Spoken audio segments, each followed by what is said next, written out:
Ao contrário do que muita gente pensa, Putin é uma piada como estrategista. Isso é fato notório e conhecido há tempo. Esse é o Visão Libertária, sua fonte de informações descentralizadas e distribuídas. Estratégia, do grego strategia, é um termo que, por muito tempo, foi exclusivamente militar. Referia-se ao planejamento abrangente de campanhas militares, como posicionar seu exército, como organizar seus suprimentos, para atingir seus objetivos militares. Tipicamente, conflitos militares vão muito além da força militar em si apenas. É preciso levar em conta o terreno, o inimigo, as condições climáticas e muito mais. Isso sempre foi assim desde a antiguidade. Porém, a partir da Primeira Guerra Mundial, vários outros fatores passaram a ser entendidos como parte da estratégia militar de um país. Política, comunicação, desinformação e etc. A ponto que a própria palavra estratégia passou a ser usada em outras áreas. Hoje se fala de estratégia de negócios, estratégia comercial, estratégia esportiva e etc. O fato é que toda estratégia, militar ou não, pressupõe a existência de um ou mais objetivos a serem atingidos num ambiente adversarial, ou seja,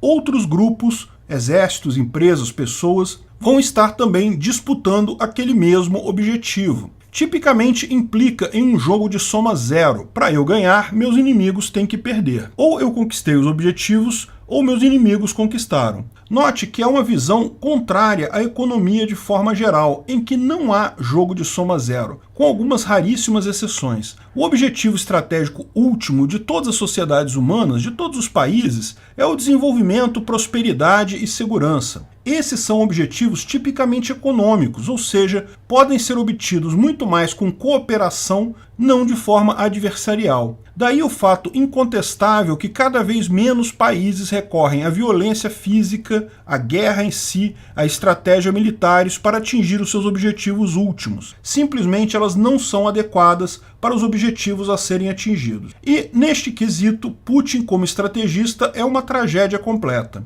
Sua visão é muito mais parecida com um general napoleônico retardado do século XIX, que ainda acha que jogar jogos de soma zero ajuda na prosperidade. Mas, por algum motivo totalmente alheio ao plano da realidade factual, algumas pessoas aqui no Brasil julgam que Vladimir Putin possui uma alta capacidade estratégica. Infelizmente, dada a realidade factual da presidência do Putin, todas as guerras que ele desenvolveu em sua presidência e a situação catastrófica que ele meteu suas forças militares e a economia do seu país nesse momento, só se pode concluir que essas pessoas são pagas pela propaganda russa ou então estão totalmente alijadas da realidade. A destruição da Rússia por decisões erradas do Putin não começou agora. Em 2015, o comentarista militar Joshua Hovner escreveu um artigo sobre como lidar com a incompetência estratégica de Putin, em que ele mostrava o enorme número de erros estratégicos que o presidente da Rússia tomou, tanto no plano militar quanto no plano político.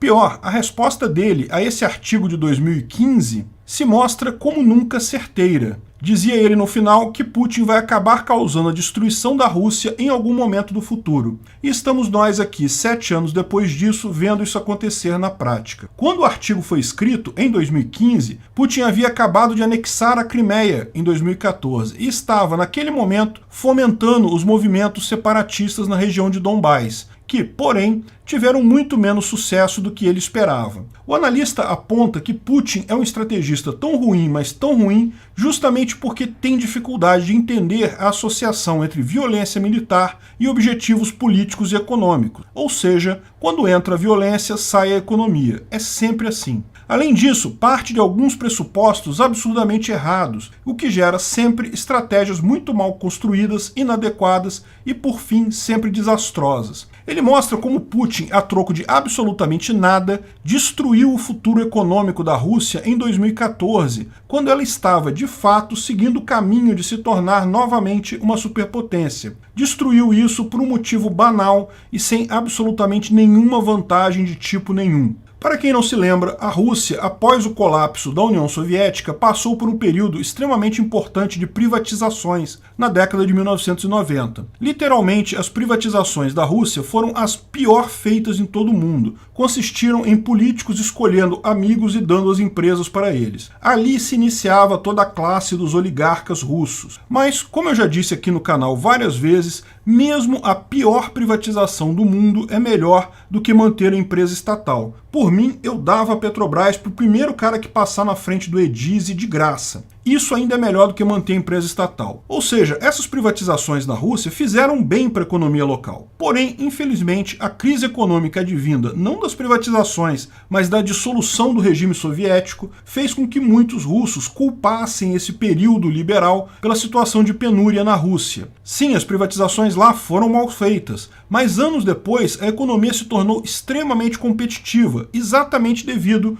a essas privatizações. Mas a revolta da população fez com que as elites russas achassem que seria uma boa ideia colocar alguém mais forte no poder para evitar as críticas vindas do populacho. Foi quando escolheram Putin, que entrou no poder em 1999. Ele entrou no ano após a Rússia passar por uma enorme crise monetária em 1998. Putin entrou e conseguiu resolver um problema militar que ele herdou do seu antecessor, a Guerra da Chechênia. Embora seja uma guerra relativamente pequena, a Chechênia vinha dando bastante trabalho à Rússia já há algum tempo. Com essa vitória e a prosperidade incomum da economia no período, devido à alta do preço do petróleo nos anos 2000, algumas pessoas, particularmente o próprio Putin, passaram a acreditar que ele tinha uma capacidade estratégica enorme, que ele havia resolvido os problemas da Rússia, quando tudo que ele fez foi conseguir vencer uma pequena guerra que já estava encaminhada e fez isso praticamente aniquilando toda a região. A bonança da economia russa no início dos anos 2000 foi notável. A Rússia, agora em paz, com estabilidade política, com uma economia relativamente liberal e com amplas reservas de petróleo, tudo isso alinhado a uma população com alta capacidade técnica, isso tudo lançou a Rússia num caminho de se tornar, em pouco tempo, uma nova superpotência. E uma superpotência muito melhor estruturada, com economia sólida e povo livre,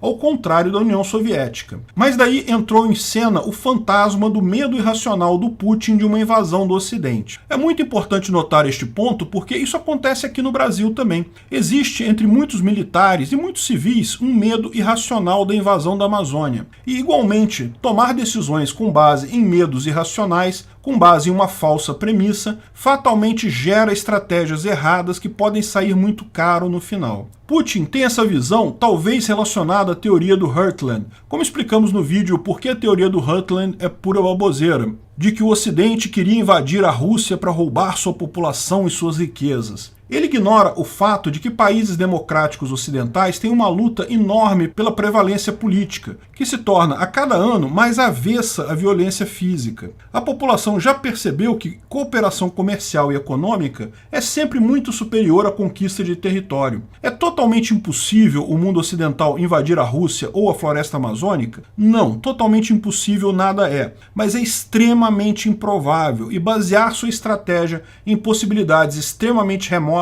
é um erro enorme, porque leva a decisões que pioram a sua estratégia para os cenários muito mais realistas e muito mais prováveis do que são. Não, o Ocidente não vai invadir a Rússia nem a floresta amazônica, por mais que critiquem o governo russo ou critiquem o governo brasileiro, simplesmente porque é muito mais economicamente viável e lucrativo, faz muito mais sentido do ponto de vista eleitoral fazer parcerias, fazer trocas, oferecer benefícios, fazer comércio, faz muito mais sentido do que usar violência física em invasão. Então, em 2014, houve a Revolução Maidan na Ucrânia. O presidente eleito de forma claramente ilegítima, Viktor Yanukovych, foi apeado do cargo pelo povo nas ruas de Kiev, em favor de outra eleição que foi vencida por Petro Poroshenko. Putin temia uma invasão iminente do Ocidente, que só existia na cabeça dele. Ele achava que tudo ali foi plantado pelo Ocidente. Então, resolveu tomar a Crimeia. Na verdade, ele queria, naquele momento, invadir toda a Ucrânia, mas começou com a Crimeia.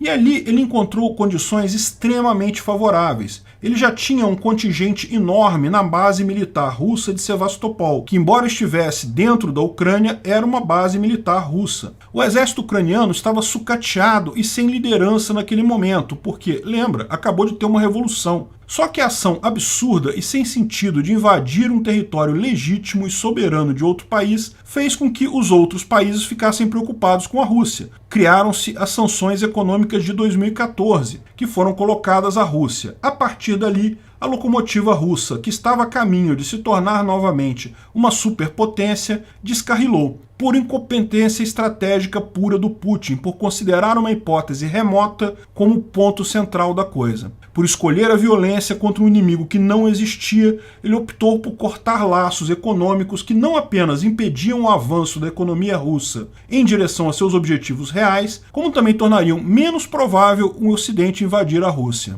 Porque sim, com mais laços econômicos, diminui o interesse do Ocidente de invadir a Rússia se ele tivesse esse interesse inicialmente. Pior, o medo irracional do Putin de um fantasma que só existe na cabeça dele, alinhado à sua própria visão de que ele seria um estrategista brilhante por ter tomado a Crimeia em 2014, fez com que ele repetisse o erro em grau 10 vezes maior agora. Não apenas privando a Rússia do desenvolvimento econômico que poderia ter num futuro muito próximo, mas mais do que isso, jogando a economia russa 30 anos no passado. Pior, um erro tão trágico e tão sem sentido que arrisca a própria integridade física da Rússia, visto que as vozes internas começam a culpar Moscou pela clara besteira feita. Putin, de fato, é o pior estrategista que já existiu na Rússia, quiçá no mundo. Infelizmente, o preço desse erro será pago, em grande parte, pelo povo russo. Obrigado pela audiência. Esse vídeo foi um oferecimento de armataweb.com, cloud e serviços de data center, 100% de compromisso com a satisfação e privacidade dos clientes. Aceitamos Bitcoin. Veja o link na descrição do vídeo. Se você gostou desse vídeo, clique no like e compartilhe ele em suas redes sociais. Se inscreva no canal para nos ajudar, clicando no botão vermelho abaixo. Se quiser ser avisado de novos vídeos, clique no sininho ao lado. Se você quiser comprar camisas e outros itens do Visão Libertária, veja nossos itens no site Pimenta no Café, pimentanocafé.com.br/Visão Libertária, tudo junto sem acento, ou clique no link da descrição. Até a próxima!